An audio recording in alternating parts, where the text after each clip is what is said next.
Over the weekend, my wife and I decided that we wanted to sit down and watch a movie. She's a big Rachel McAdams fan, so this movie, Send Help, was one that was on both of our lists, and I saw that it was on Disney+, so we landed on that one. We wanted to do a movie review, and I've added that to the end of this video, but instead of it being just a review, it's almost like a synopsis of the movie and like a play-by-play of the scenes of what we liked and didn't like, so that's at the end, and that's going to be full of spoilers, so I wanted to step in here and give you a quick review of the movie before you get into our takes of the movie itself. I pulled the movie up on the TV, but before I hit play, I sat down and I rolled us up a big king-size joint because that's how we like to move into any movie. And what I used was the raw Lyrical Lemonade's papers because those are her favorite. So good. So we sparked up, hit play. The J lasts us about maybe the first 10 minutes of the movie. And after that, we were locked in. Coming away from the movie, we were both very impressed. We really enjoyed this movie. It's not like a 10 out of 10, this is the best movie of all time. It was intense. It was funny. It was scary. It was everything kind of all put into one with just a few spots where we were kind of like, I don't know if I'm bought in there. You know, you can only suspend disbelief so much, but for the most part, we were locked in and enjoyed the ride front to back the whole way through. We both agreed that it was around an 8.7 out of 10, which to me is a definite watch, maybe even watch again a couple years down the road. Really fun and one that I've recommended to some friends and some coworkers. So I'm going to kick this video over to she and I. We finished the movie, came right downstairs and sat in front of the camera with the microphones and just went in on everything that we appreciated about this movie. We both also took notes from the beginning of the movie to the end. And so you're going to get a little bit more in-depth scene by scene kind of commentary from the both of us. One note though, this is my first time having her on the channel in this way, so I didn't have the microphone set up correctly and my audio ends up getting doubled. So my parts are going to sound a little audio distorted. I'm going to try to get that fixed before we do the next one. And again, this next part is pretty riddled with spoilers right out of the gate, but this is mine and my wife's take on Send Help. Came out in 2026, starring Rachel McAdams and Dylan O'Brien. Okay, over to Gravy and Dragon. Hi, I'm Dragon. So we just finished watching Send Help. Send Help. With Rachel McAdams. Mm-hmm. You're a huge Rachel McAdams fan. I am. This is also one that's been on my list since, I don't know, 2025 sometime. Because it said parenthetically the release date, which was like January 2026. So we're, a little late in this game, but we watched it. We did. We just watched, we just finished it 20 minutes ago. Yeah. So we got to do it while it's fresh, Yeah, big time. I wrote my notes chronologically. Did you? Yeah. I saw you writing a book. I felt weird. I only wrote 6 very quick bullet points, and I saw you really getting in there. That's just the difference in our personalities, I suppose. And, stoner head. So it's like, if I don't write it down, I won't know. Or if the note isn't very good, I won't understand what it is I was trying to say. This watching experience was maybe a little different for me than normal because of the whole taking notes thing. Yeah. I made it really nerdy and I'm sorry. It's okay. You take things very seriously and I appreciate that about you, especially things that you find interesting and moving into a Rachel McAdams movie in the role that I'm in a fangirl, Yeah, it was good. I'll start with my first note, which was that this movie totally gave the same setup and build up in a way to a video game that I love called The Forest, where you crash land on an island, have to survive, except that island's full of cannibals and not some rich playboy. But it was very similar and it scratched that itch for me. So it was a very cool going into this feeling like, oh shit, I feel familiar with this already. I'm excited. That's fun. It also played very much off that TV show with Zach Kreger called Wrecked, where the plane crashes and he's a flight attendant and the group of people have to try to survive. Sitcom, makes fun of Survivor and stuff, but it's really, really funny. And that's not what we watched. You watched the first season. I did. We got to finish it because we had trouble finding where it was streaming. It moves around a lot and it's hard to find, but if you find it, highly recommend. Anyways. Yeah, I didn't finish that one. My bad. I thought the movie was shot in an interesting way. Some of the angles, in the office scene when he's totally grossed out by the tuna, whatever the mysterious item is on his hand, and he makes the guy sniff it. I really enjoyed the way it panned way into his nose to really take in the sniff that was happening. It just seemed sort of comic-y or something. It was the way it was shot. I wrote down that this movie would have made a great 3D movie. There was a lot of stuff popping out at you, and some of the perspective shots were really interesting. But That yeah, would have been like nuts. it zoomed in on the guy's nose where you could basically take a bath in his pores, and then it did, like he takes a double whiff, and you're just like, I feel like he just sniffed this entire theater, but we were at home, which was weird. You know, another thing from the office scenes really painted the picture that Linda is the scene where what's happened where Linda is like absolutely hysterical over the fact, you know, he's She didn't get the basically like, job. prove me wrong. She didn't get the job that she was promised by the guy's dad. She was promised like the VP spot, and then he came in and gave it to that coworker Donovan.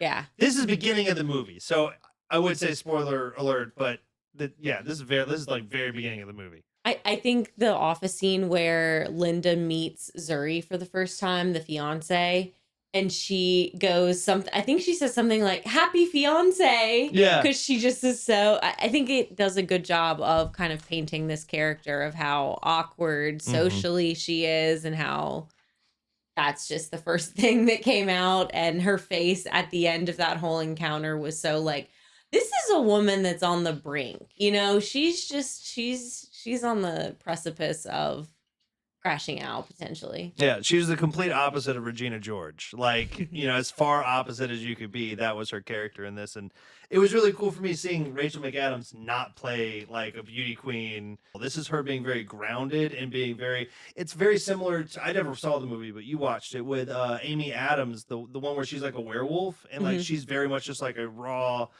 unfiltered, just she is woman, hear her roar. And it was cool, and it's cool to see Rachel McAdams do something very similar to that, and she pulls it off. Rachel killed it. She really does pull it off in this movie. I agree. Cool. Which I wrote something about that too. I found it really fascinating the way that with this movie they kind of showed as she in the beginning of the movie you see her very just kind of like worn out and just run down, and you could see that corporate life and the life that she's living is just like sucking the life force out of her. I think they do that a lot with the way that they kind of, you know, just portray her on screen. And then after the whole, you know, nightmare episode, which I know we're going to go through to get here, but like the longer she lives on the island, the better she looks. Her hair looks more like natural and beautiful, and you know, well taken care of. Her skin really like brightens up. She's like in her element, and it was so cool to see that dynamic shift. And the longer he was there, you point out, the longer he was there, the worse he looked. But the longer she was there, the better she looked, because she was like, "I'm in my element. This is fucking sick, dude." Let's stay forever. Yes. Okay, where were you at next? I love how they make the guys on the plane so fucking hateable. Oh God, yes. Because it just makes the next thing, getting to watch their demise, absolutely like vindicating. And you know, the part about like sit down if you're a fucking pussy. Yeah. And then immediate. It just switches so quickly from like fratty, toxic masculinity to no, literally your safety. And we watch them get fucking yeeted right out of there. The closing of the window. God, that got me. That was so funny. That was really good. The movie does a great job of being very like grotesque at times. Oh yeah, it's nasty. It's gross. But then I was looking into while we were watching it, I was looking into the director because I wasn't very familiar with the name, which I feel stupid because it's Sam Raimi, if that's how it's pronounced. Let me read you a couple of what he's done. First off, 2002 Spider-Man, like Tobey Maguire Spider-Man. Okay. Spider-Man 1, 2, and 3. He also did The Evil Dead, Army of Darkness. So those are grotesque. I've only seen Army of Darkness and parts of The Evil Dead, but I've wanted to watch them. But after seeing some of the other movies listed here, I was like, oh yeah. So like he does The Grudge, all the Grudge movies. Oh wow. But there was another couple that I was like, holy crap, he does Poltergeist. He also did the live action Flintstones, the one that we saw on Amazon the other night. That was him. Random. He did the Hercules and Xena cartoon, 30 Days of Night. So yeah, he does how to do some serious. He be doing them things. Yeah, he knows how to get you kind of churning. Yeah, the slamming of the skull against the airplane and the sitting back and the closing of the window. Oh, it was great. Really, really intense scene. That guy sucked. Yeah. I like, you know. And I mean, the men that are like clawing at her, like, give me your seat, as if, why would she do that? Yeah. You're not her son. You're not her mother. You suck. Yeah. He just believes because I have a higher position at the same company that we work at. I demand you must this. give me your life. Like, what the fuck, dude? Crazy. Freaky. Yeah, but they really did the whole natural disaster, like the whole concept of like about to die in a plane that's submerging in water. Like I was sitting there like, oh fuck, I can't breathe. Everything was clenched. Oh, it was gross. It was done really well Yeah, to they freak did a you great out. job. And then like landing on the island and the way that Linda immediately goes into action of like getting shelter and finding, I think it was like the first time we see her go into action, she can spot that a thunderstorm is coming in. Mhm. And as this is like about to roll in, she's getting things prepped to like have the rainwater going. She's covering him because he's injured. Like just goes into action, and it is so hot. Seeing Rachel McAdams play this like survivor, I got us, I'll be your mama and take care of it and it'll all be okay. Super great. Yeah, she pulls it off really well. Like she plays it so well that everything she's doing, it feels like she studied bushcraft and has her doctorate in it. Like she gets into it. And the whole time they're doing this movie, like she's giving actual sound survival advice about how to tell what berries not to eat and stuff like that, which I was like, this is honestly really cool. I feel like I'm learning something. And if she can teach this asshole something, she can definitely teach me something. Watching her do the like netting coconut starting a fire thing was very, very impressive. Because it seemed like that was really her doing some parts of bushcraft, yeah. Is that the word that's for what it? That's what I believe I've been told is that what that is. Also, the way she made that hat. That was a cool hat. It would have been better if it covered like the top part of her head because, your scalp can still get sunburned. I learned about that this summer. If you don't wear a hat, your scalp will get sunburned. That is what happens. Sun protection is important.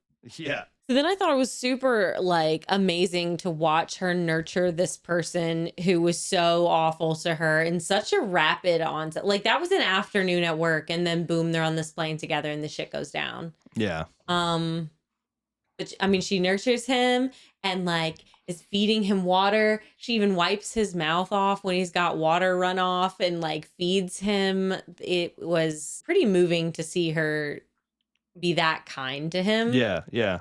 Especially when you're like in this unknown of like, you don't quite know what Linda's prerogative truly is yet. And you're like, wow, this is really accommodating and kind to a guy who was really a jack off to you. Yeah. She had unlimited patience and it showed. And like, you could almost feel it. Cause like, there's so many points in the movie where I'm like, I want to fucking kill this guy. He was such a hateable bad guy. Yeah, don't be nice to him, Linda. Yeah. Yeah. He didn't deserve an ounce of it. You're being overly compassionate right now. And I never, when she did that whole, like, I'm going to leave, I'm just going to leave you here. And let me show you how much you need me. And that whole like sequence of him like dehydrating. I didn't feel bad for him at all. Yeah, no, that was super well done to watch him move through the stages of where he was at to like acting as though, I can do this all day, and then getting to the point of crying on the island, Linda, just calling out for her. Yeah. Oh, I was sort of like holding my breath the whole time during this interaction where she's being super nurturing and kind to him, waiting to see like, how is he going to treat her next? Because he hasn't really spoken till this point. But then he does thank her. So that meant a lot to me of like, cool, he can be appreciative of her. And I don't know, it was very interesting, the dynamic that sort of unfolds between them. I did note, so it's the second night, I think, that they've been on the island and Linda's character is like sitting on the shore, watching the waves by herself. And she's just sort of like almost cry laughing. And she seems sort of like relieved on the beach. And I thought that was a very interesting way for her to be that soon in. She seemed very relieved and at peace and happy to be sitting on this beach, which I thought it was like, I'm happy to like have survived and gotten to flex this skill that I have to keep us alive. But not quite. Not quite. The only thing that it, like, by the end of the movie, all you can tell is the only thing that she really missed was her bird, Sweetie. Yeah. Like, if she had her bird, she'd been like, yeah, I can stay here for literally forever. Like, wild. Be my new sweetie. I found it really fun, the whole like boar hunting experience that she went on. And again, that pulls, in my opinion, from that show Wrecked, because there's this lady, I think she's in Drake and Josh or some Nickelodeon I know who you're show. talking about. Her name's like Karen. Yeah. And she ends up hunting a boar in that show. She's And everyone's so like, good at she's it. so fucking hardcore. And the same kind of concept here, where it's like boar hunting. Which, did you know why boar are able to be found on islands like that? I don't know why. They're an incredibly invasive species, but like I think it was pirates and sailors would bring pigs whenever they were sailing up like South American countries and up into like, you know, Mexico and that area, and they would leave pigs on those islands because pigs repopulate so fast, and they would leave the pigs on the island to reproduce while they left, and then on their way back when they stopped at those islands, those pigs would have reproduced, therefore they would have a meat source. Gotcha. So that's why like That's you really find those smart. pigs in those islands that go swimming around where you're like, why the fuck are you in Hawaii or wherever it is? Yeah. Yeah, That's super why. interesting. Thank Isn't you that for interesting? teaching me something new. Yeah. Yeah, that boar killing scene was absolutely off the fucking was chain. nuts. Off the chain. And the thing is, I was expecting the blood because of like how we see her in the trailer. So I knew it was going to be a probably really gruesome, gory yeah. scene.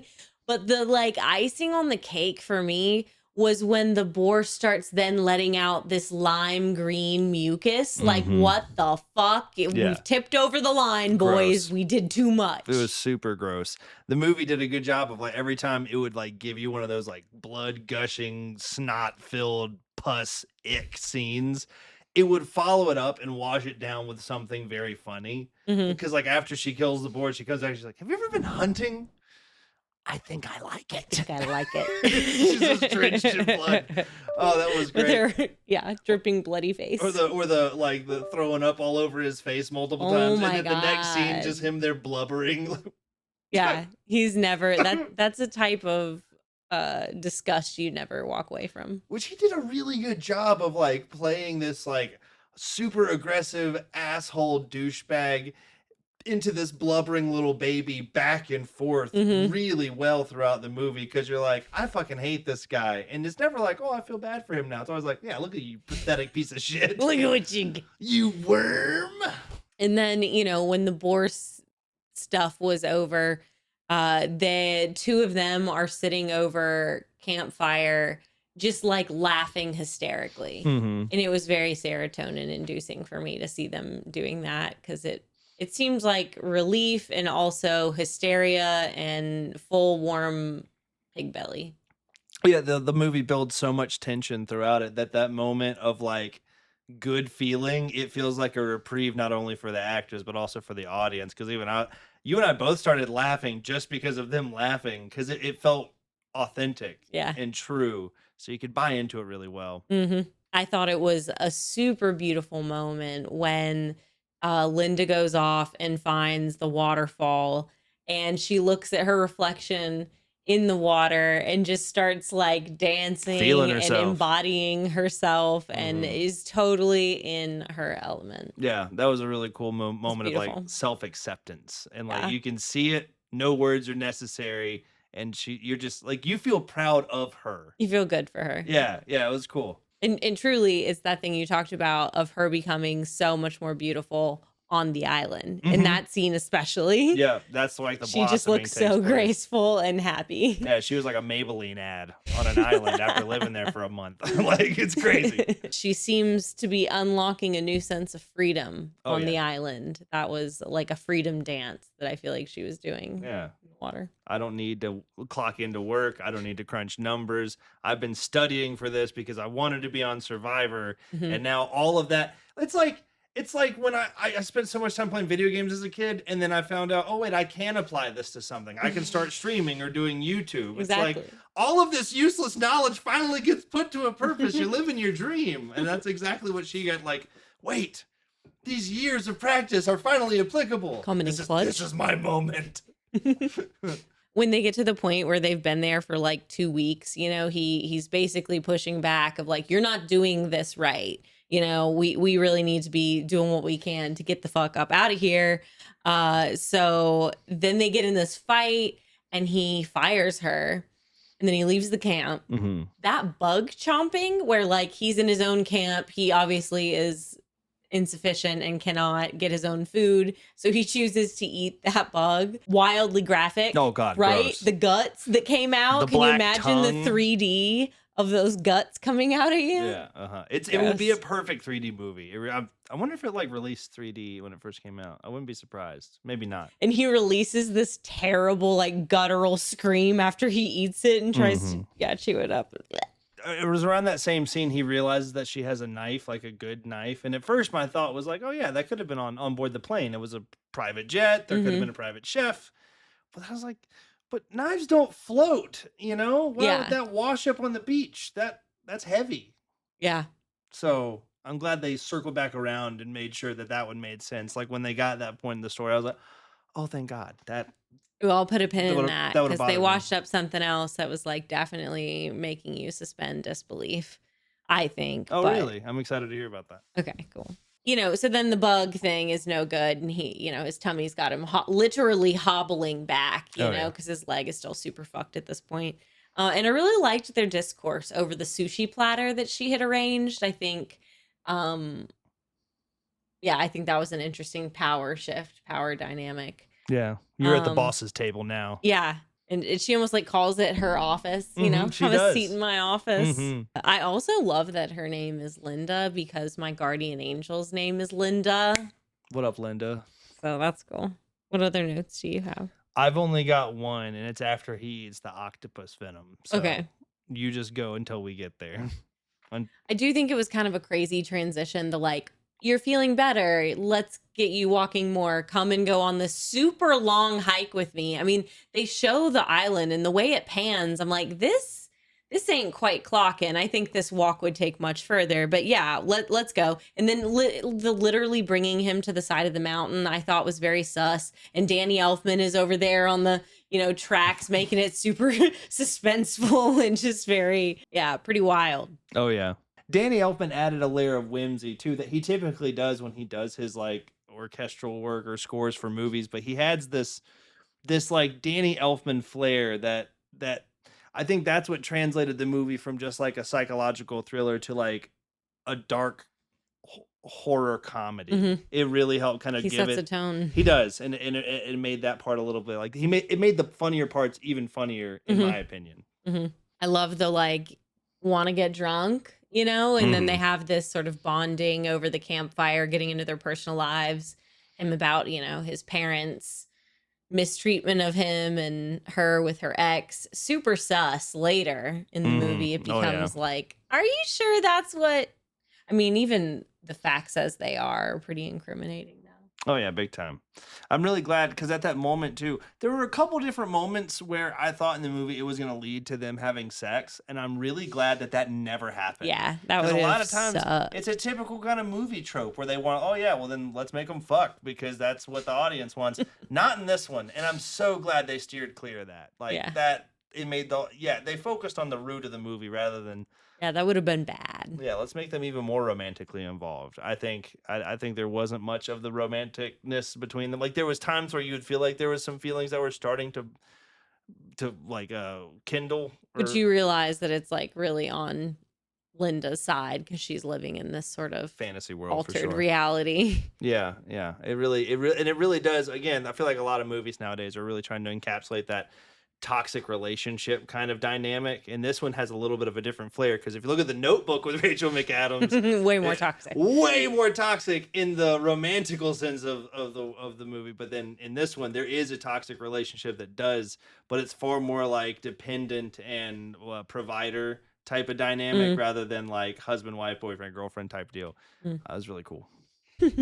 Linda's character wakes up a few different times in the movie. Like she's in this position of trusting him or going to sleep with him. Like, at the end of the night of drinking, she then wakes up alone, face down, like not in a good condition, not in the way that like she would leave him. You know what I'm saying? So it's this like very clear non-reciprocal caretaking. Then this rainstorm happens. They go to the cave. They have this cuddling moment. I think they're maybe going in that direction of like, are they going to make them fuck? So glad that they didn't. They have this like super reassuring conversation about, the camp got blown to smithereens. I'll help you rebuild a new one. We'll do it higher. And then the music changes again. And it sort of has this shift of a tone like, cool, they're in this together. But then there's also this like ominous vibe to it where you're like, this can't actually be what's happening, right? That's too good to be true. Mm-hmm. The poisoning of her, Yeah. Jesus fuck. I think she does a really good job acting that out. Big It's time. totally believable. The guttural screams and writhing on the sand that happens. The foaming of the mouth. Foaming of the mouth is something that really skeeves me out That's sometimes. next level poison, Yeah, it isn't was it? hardcore. And then like for her to be suffering from that, watching him try to sail away and leave her there by herself. That's intense. Yeah. And she took it like a champ. Every time he does something like that, she takes it like a champ and meets it with like understanding, but also this level of, I am the captain now. You know, like I am the captain. Which, I mean, in that case, yeah, I can't get to the rat part yet then, huh?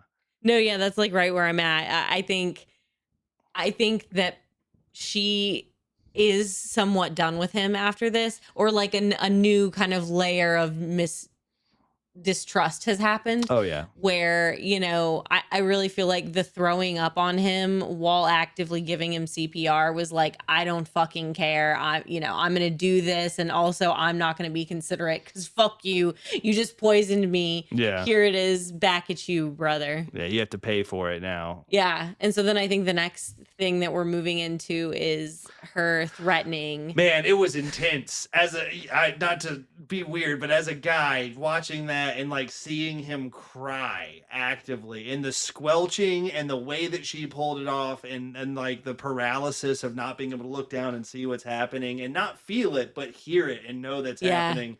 Holy That's some shit. psychological torture. My stomach was starting to turn until it's a rat. Take it easy. It's fine. Look, see?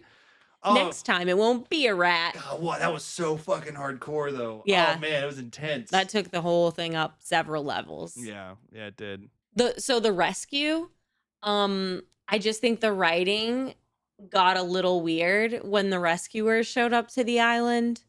Or maybe it was the acting. One of the two. She wasn't a very good actress. Got a little choppy for me. And I definitely think, you know, so the rescuers come and Linda offs them, you know, because she's hardcore like that and not trying to stop living this survivor lifestyle. So then, you know, she's having this nightmare about Kira? No. Zuri. About Zuri. Yeah. She's having this nightmare about Zuri. Then it transitions into the morning, and I think it's absolutely bonkers. You have to do the whole suspending the disbelief thing when Homeboy finds not only the bear, the body is washed up and is buried under the sand, but it's her left hand that's unburied. So the ring is what catches his eye. Like that was just it seemed like the plot moving forward do you know what I'm saying? It felt like they shoehorned that in there to try to make that make sense. What are the odds? Which also, well, first off, she would not have been buried in the sand that fast. That's ridiculous. But also, a boar would have eaten that hand so fast there wouldn't have been a ring left. Third off, I don't know. I just feel like they could have done without her showing up at all. I think they could have found another way for, like, spoiler alert, but I think him finding the mansion on the island and her not telling him would have been enough to send him over the edge to want to kill her.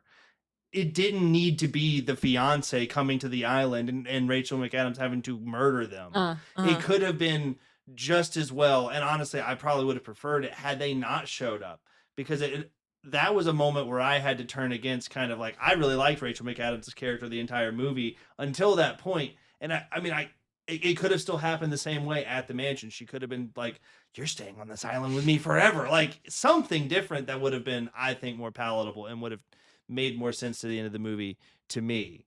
But, you know, maybe I'm getting ahead of myself, I think. Go ahead. No. The turn of events, you know, where it turns into this all out brawl between them.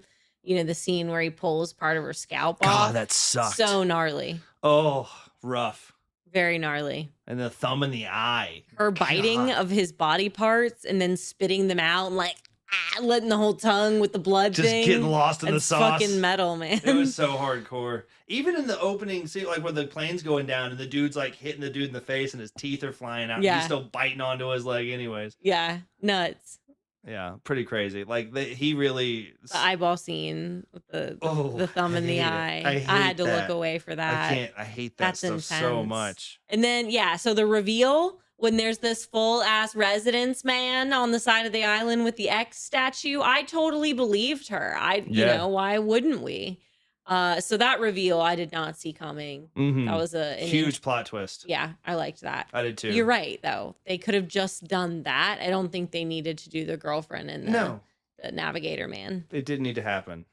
I do love that the whole movie wraps up with her karaoke song. I think that's a really cool touch. That was great. And the fact that it was cool to see her get gypped out of the promotion she was promised by this guy's dad. And then by the end of the movie, where she got replaced by the guy who could play golf and be a pretty boy people pleaser when she got shafted for all of that, to have then killed not all of them, but essentially, and then get to take the reins in that exact position. Like, what, bestseller book, movie made after her. She's a golfer now, which he told her his advice was to golf. Yeah. And so, like, righteous vengeance or indignation. I don't know. Words are weird.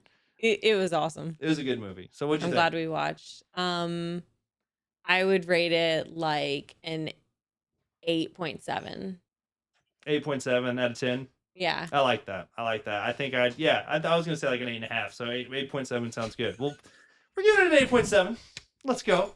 What about a movie to watch while you're baked? Do you think yay or nay? Yeah, of course.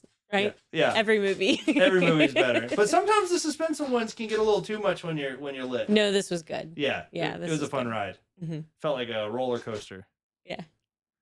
Cool. Tsunami. Well, there was one of those, kind of, sort of. Almost. Wrecked that dude's stupid It was dinky a raft. really tall wave. Yeah, it was a I big thought one. he was done for. Yeah, I was hoping a shark would just come up and just take him. And I wouldn't have to see his stupid, ugly mug on the screen anymore. But it's interesting. You get it to the point in the end where you sympathize with him. You feel for him. He's having to tell Linda, "I love you, Linda. It's just me and you, baby. I think you're the greatest person in the world," saying whatever he had to say to try to make it out alive. Yeah, but to see a narcissist have to crazy say whatever it is that they need to say to get the result that they want, to then have the horn behind his back the whole fucking time. Yeah, so go watch the movie. It's great. I really enjoyed it. It's on what, Disney Plus right now? Yeah, yeah. That's where we watched it. Yeah, well, I think you have to have a Hulu thingy or whatever, but it was really good. I enjoyed it. Rachel McAdams, I think there's only one movie that I was kind of like, meh, on her about, and it wasn't even her fault. So she continues to just bat him out of the park. Yeah. Well, there you have it, folks. That's our take on Send Help. It was a lot of fun. Definitely recommend giving it a watch if that's your type of thing, especially if you like to smoke a little bit and then get into a psychological thriller. This is a fun one. I really enjoyed it. Wasn't too intense to ruin my high, but was definitely intense enough to really draw me in, man. But thanks for watching. Hit the subscribe button. Let us know down in the comments if there are any movies that you want us to do one of these for. We love watching movies and getting baked and putting them both together and then talking about the movies. So if there's a movie that, like your favorite movie that you want to see us give commentary on, even if it's one we've already seen, please let me know down in the comments, or you could jump into the Discord. Link tree's in the description.